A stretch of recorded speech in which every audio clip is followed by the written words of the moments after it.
मुमकिन ही नहीं। हाफिज इब्ने कसीर रहमतुल्लाह अलैहि ने इन्हें मुबालगा करार दिया है। जवानों की इतनी बड़ी तादाद अगर मूसा अलैहिस्सलाम के साथ होती तो वो कभी हिजरत का रास्ता इख्तियार ना करते और 6 लाख को लाशिरज़िबातुल क़ालिलून भी नहीं कहा जा सकता। मुफस्सिर मुरागी लिखते हैं जो बात यकीन से कही जा सकती है वो ये है कि बनी इसराइल फिरौन के लश्कर से बहुत कम थे, लेकिन हम किसी मुअय्यन अदद का यकीन नहीं कर सकते।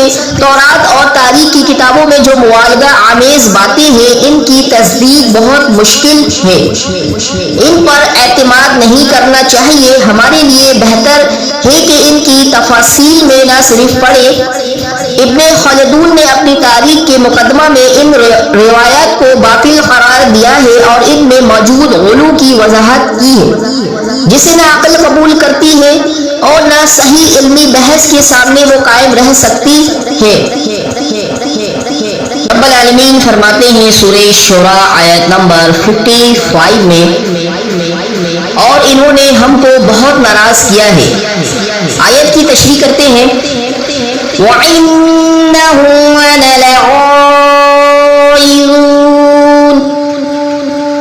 वो हमें गुस्सा दिलाने वाले हैं कि वो हमेशा हमसे आज़ादी का मुतालबा करके बदअमनी और शोर व शर फैलाते रहते हैं, और अब हमारे पूछे बगैर हमारे हाथ से निकल गए। बाज़ मुफस्सिरीन ने गुस्सा दिलाने के असबाब में से इनका ज़ेवरात ले जाना भी लिखा है, मगर ये बात साबित नहीं।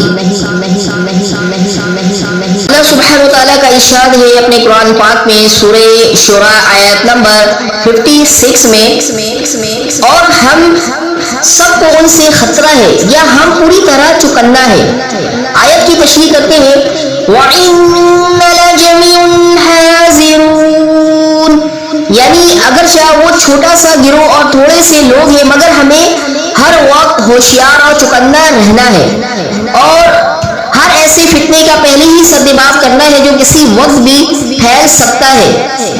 खुलासा ये है कि इसने अपनी कौम को इनका पीछा करने पर आमादा करने के लिए सबसे पहले ये कहा कि वो कलील तादाद वाले छोटा सा गिरोह है, इनके ताक़ुब में कोई मुश्किल दरपेश नहीं।